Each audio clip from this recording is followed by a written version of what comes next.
Gold 5 lakh तक पहुंच गया तो खुश मत होना। आज मैं इस वीडियो में एक अनपॉपुलर ओपिनियन शेयर करने वाला हूं। इस ओपिनियन को जानने से पहले फॉलो करें finance words by Mrinal. Unpopular opinion ये है कि गोल्ड जिस दिन 5 लाख रुपए पहुंच गया उस दिन आप लोग अमीर नहीं गरीब बन जाओगे। आओ समझते हैं कैसे। इंडिया में हम लोग गोल्ड को इमोशन के साथ जोड़ते हैं। गोल्ड हमारे लिए सेफ्टी है, सिक्योरिटी है और ट्रेडिशन है। जब भी गोल्ड का प्राइस बढ़ता है तो हम बहुत खुश होते हैं कि हमारा गोल्ड में इन्वेस्ट करने का डिसीजन सही था।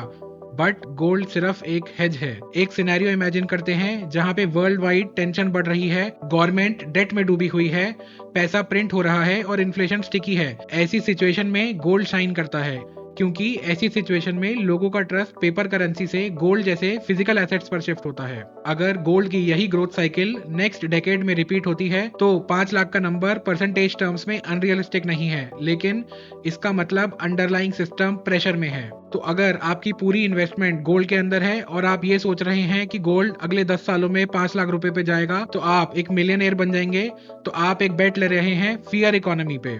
वेल्थ क्रिएट होती है ग्रोथ इकोनॉमी में, जहां पे कंपनीज इनोवेट करती हैं, कंपनीज के प्रॉफिट ग्रो होते हैं, प्रोडक्टिविटी बढ़ती है। ग्रोथ इकोनॉमी में इक्विटीज शाइन करती हैं, गोल्ड नहीं।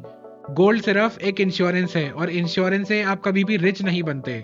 इंश्योरेंस आपको बैंकरप्ट होने से बचाता है। इसी तरीके से गोल्ड सिर्फ एक हेज है अनसर्टेनिटी के अगेंस्ट। इसीलिए जब भी वर्ल्ड वाइड टेंशन होती हैं, अनसर्टेनिटी होती है, पैसा डायरेक्टली गोल्ड में शिफ्ट होता है और इक्विटी से बाहर आता है। जिस दिन गोल्ड 5 लाख पहुंच गया, याद रखिएगा उस दिन महंगाई इतनी बढ़ चुकी होगी कि 5 लाख का नंबर भी छोटा लगने लगेगा। आपको खुद से क्वेश्चन करना है कि आपका पोर्टफोलियो फियर बेस्ड है या ग्रोथ बेस्ड। अगर आपका भी कोई ओपिनियन है गोल्ड के बारे में तो डिबेट कमेंट्स में खोलते हैं।